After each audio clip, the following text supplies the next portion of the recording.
ये एक नज़्म है, सरदार जाफरी हमारे बड़े मशहूर शायर थे, उनकी है अवध की खाके हसी, अवध के बारे में। इसमें कहीं कोई सेकुलरिज्म की बात नहीं है, लेकिन यही असली सेकुलरिज्म है।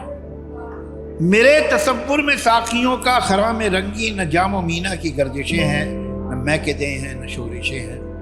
मैं छोटे छोटे घरों की छोटी सी जिंदगी में घिरा हुआ हूँ, अंधेरे कदमों को याद करके तड़प रहा हूँ। वे जिनकी गलियों में मेरे बचपन की यादें अब तक भटक रही हैं, जहाँ के बच्चे पुराने कपड़े की मैली गुड़ियों से खेलते हैं। वो गांव जो सैकड़ों बरस से बसे हुए हैं, किसानों के झोपड़ों पे तरकारियों की बेलें चढ़ी हुई हैं। पुराने पीपल के जड़ में पत्थर के देवता बेखबर पड़े हैं।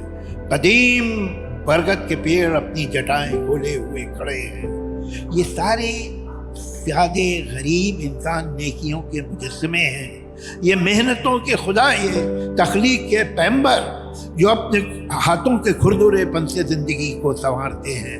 लोहार के घन के नीचे लोहे की शक्ल तब्दील हो रही है। कुमार का चाक चल रहा है, सुराहियां रक्स कर रही हैं। सफेद आटा स्याह चिक्की से राख बनकर निकल रहा है। सुनहरे चूल्हों में आग के फूल खुल रहे हैं। पतीलियां गुनगुना रही हैं। धुएं से काले तवे भी चिंगारियों के होठों से हंस रहे हैं। दुपट्टे आंगन में डोरियों पर टंगे हुए हैं और उनके आंचल से धानी बूंदें टपक रही हैं।